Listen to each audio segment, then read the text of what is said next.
Europe Soir, TV Média.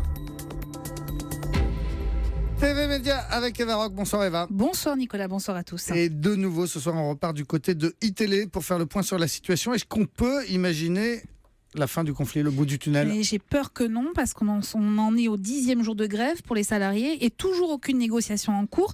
Bien au contraire, la direction durcit le ton après le déménagement des bureaux de certains journalistes au week-end dont je vous parlais lundi, donc qui ont eu la surprise de retrouver une partie de leurs affaires personnelles jetées à la poubelle.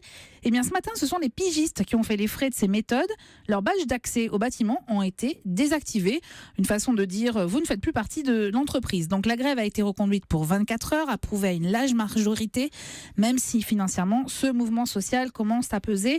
Une cagnotte de solidarité a d'ailleurs été créée pour soutenir les salariés. Est-ce que la solution pourrait venir du CSA? Ça paraît compliqué parce qu'il s'agit d'un conflit au sein d'une entreprise privée et que le CSA n'a pas autorité pour imposer quoi que ce soit dans ce cadre. Mais les salariés et la Société des journalistes ont toutefois fait appel au Conseil pour leur indiquer des violations de la Convention. Principe d'indépendance éditoriale bafoué selon eux.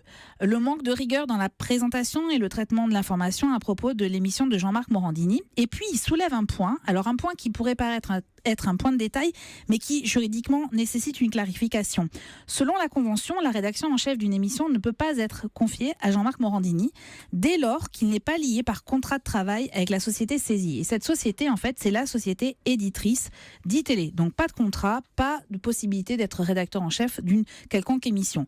Le CSA a reçu toutes ces remarques et plusieurs plaintes de téléspectateurs par ailleurs et a annoncé qu'un dossier était en cours d'instruction, mais l'autorité de régulation aura-t-elle les moyens d'intervenir? Pas si sûr. Eva, ce soir si on regarde la télé, on regarde quoi? Vous allez me gronder Nicolas, parce que je vous propose un documentaire sur une chaîne payante, en l'occurrence Paris Première, et en plus c'est diffusé tardivement 23h05. Mais le film est passionnant et évoque la liberté et l'indépendance de la presse. Tiens, ça s'appelle Face au pouvoir, les 100 ans du canard enchaîné, ou l'histoire d'un hebdomadaire qui lutte contre le pouvoir, contre tous les pouvoirs. C'est l'occasion alors à la fois de revenir sur plusieurs grands scandales comme les diamants de Bokassa, l'affaire Tiberi, et en même temps d'entrer dans les coulisses d'un journal qui fascine et intrigue. Voilà, et si vous ne pouvez pas regarder Paris ça Première... Ça sera rediffusé de toute façon, vous inquiétez pas, et puis en VOD aussi dans quelques semaines. Ou alors vous écoutez Europe Soir, où Pierre de Villeneuve recevra Exactement. Eric Amtaz, le rédacteur en chef de cet album sur les 100 ans du canard enchaîné.